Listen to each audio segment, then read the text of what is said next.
حذیفہ صاحب مجھے یہ اس بات کا جواب نہیں مل رہا کہ معیشت میں بہتری کن کن سیکٹرز میں ہے جو ہم بتا سکتے ہیں. میرا سوال اب بھی وہیں پر ہے جس کا جواب مجھے نہیں مل رہا کہ قرضے ہم نے لیے ہیں, ہماری ریٹنگ بہتر ہو گئی, اب ہم مزید قرضے لے سکتے ہیں. That's it. جی بہت شکریہ. میں نے آپ کا سوال بڑے تحمل سے سنا, میرے بھائی بخاری صاحب نے بھی جو گفتگو کی میں نے بڑے تحمل سے سنی, لیکن میں اتنا کہوں گا کہ حضرت علی کا قول ہے کہ انسان کی شخصیت جو ہے اس کی زبان کے نیچے پنہا ہوتی ہے. تو میں کوشش کروں گا کہ میں وہ بات کروں جو مدلل ہو اور ایشو کے اوپر رہوں, کیونکہ میرا مقصد آپ کے ویورز کو کنونس کرنا ہے نہ, اور آپ کو بھی کنونس کرنا ہے. ظاہر آپ ایک نیوٹرل رہے ہیں, باقی نہ میری گفتگو سن کے بخاری صاحب روم میں آ جانا, نہ ان کی گفتگو سن کے میں نے پی ٹی آئی میں چلے جانا. لیکن میں فیکچوئل بات ضرور کرنی چاہیے تاکہ جو آپ کے ویورز سن رہے ہیں کم از کم وہ ایویلویٹ کر سکیں گے میں کیا بات کر رہا ہوں. پہلی بات تو یہ کہ کبے کو اگر کوئی شخص لال کہنا شروع کر دے تو میں اس سے کیا کر سکتا ہوں, یا کبے کو سفید کہنا شروع کر دے. انہوں نے اتنی بڑی تمہید باندھ دی, یہ نہیں بتایا کہ 2021 کے اندر ہم نے پاکستان نے دنیا کی تاریخ میں پہلی مرتبہ اتنا بڑا کاری ضرب لگائی آپ نے سفارتی تعلقات کو کہ آپ نے آئی ایم ایف کے ساتھ کی گئی کمٹمنٹ تحریری معاہدے کو ہی سبوتاژ کر دیا, اور آپ آئی ایم ایف کو آپ نے جھنڈی دکھا دی. آپ کو آپ کے دوست ممالک کہنا شروع ہو گئے, چین, سعودی عربیہ اور یو اے جیسے آپ کے دوست ممالک جو ہر مشکل وقت میں آپ کے ساتھ کھڑے ہوتے ہیں, انہوں نے آپ سے آ کے سفارتی طور پر کہا کہ جی آپ لوگوں نے دنیا کا جو سب سے بڑا قرض کا مالیاتی ادارہ ہے اس کے ساتھ ڈاج کر دیا, تو باقی دنیا کیا امپریشن لے گی. ہم نے 2022 میں اس ڈوبتی ہوئی اکانومی کو سنبھالا. آپ مفتاح کی بات کریں, جس مرضی کی بات کریں, سب کو پتا ہے کہ پہلے 6-8 مہینے پی ٹی ایم کی حکومت میں کون چلا رہا تھا اور کس طرح کے حالات تھے. ہم نے تو ایک ڈوبتے ہوئے ملک کی معیشت کے اوپر اپنی سیاست قربان کی, لیکن آپ نے دیکھا کہ وہ ظاہر ہے اللہ تعالیٰ محنت کا پھل دیتا ہے. کہ شہباز صاحب کی جو 1 سال کی کارکردگی, آپ نے کہا کیا ہوا, میں آپ کو بتا دیتا ہوں کیا ہوا. 2 سال سے آپ کا ڈالر 278 پر رکا ہوا ہے.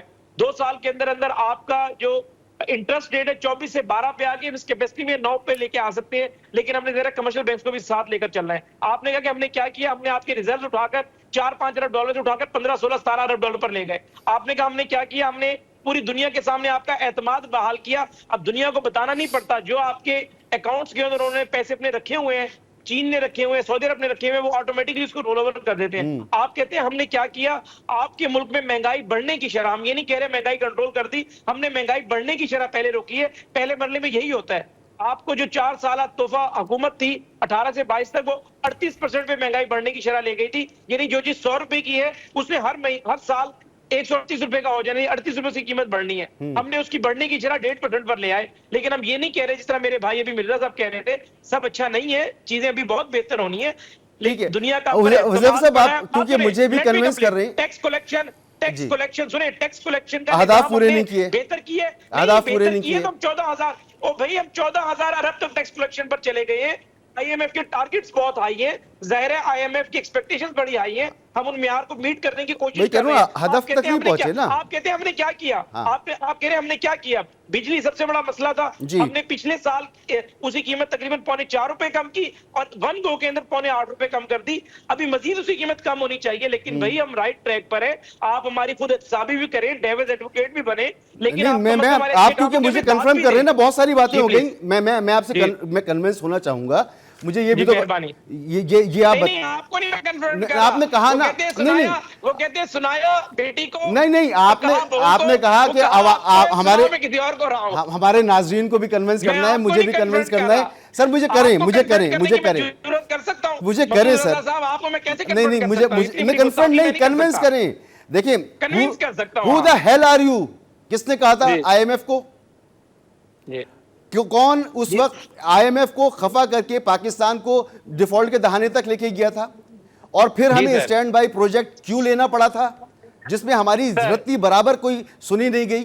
ایک پیپر ایسے پھینکا گیا, کہا ٹیک اٹ اور لیو اٹ, ٹھیک ہے, مشکل ترین فیصلہ ہے. کیوں ہوئے؟ غلط پالیسی کی وجہ سے. سر اگر میں ایک چیز صرف جاننا چاہ رہا ہوں نا سر, آپ بتائیں لارج اسکیل مینوفیکچرنگ کہاں ہے, کسان آج کیوں رول رہا ہے. مجھے یہ بتائیں کہ زراعت میں کون سی بمپر ڈمپر کراپ کر دی ہیں آپ نے. مجھے بتائیں کہ اسمال انڈسٹریز کا کیا حال ہے اس وقت.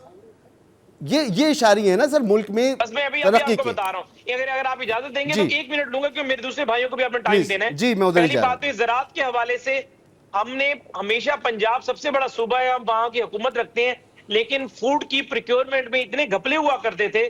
اب کسان جو ہے وہ جمہوریت کے اندر معیشت کے اندر ریڑھ کی ہڈی ہوتا ہے، لیکن یہ ہمارے لیے ممکن نہیں ہے کہ ہم 2 کروڑ کسان کو ریلیف دینے کے چکروں میں 12-13 کروڑ کا جو صوبہ ہے اس میں اگر 6-7 کروڑ مزدور صرف مزدوری روٹی کے لیے کرتے ہیں، اس کی روٹی کی قیمت ہم 40 روپے پر لے جائیں، مجھے بتائیں اگر ریاست ہی 4,000 یا 5,000 گندم کا ریٹ مقرر کر دے گی تو کسان کو ہم سستی روٹی کیسے دے پائیں گے؟ بیسیکلی ہم نے یہ ساری چیزیں کی. اب آپ نے کہا اسمال انڈسٹریز، دیکھیں انڈسٹری آپ کی چلتی ہے سستی بجلی پر، بجلی ہم نے سستی کرنے کی طرف قدم بڑھایا ہے، اسی وجہ سے بڑھایا ہے کہ بجلی سستی نہیں ہوگی انڈسٹری نہیں چلے گی.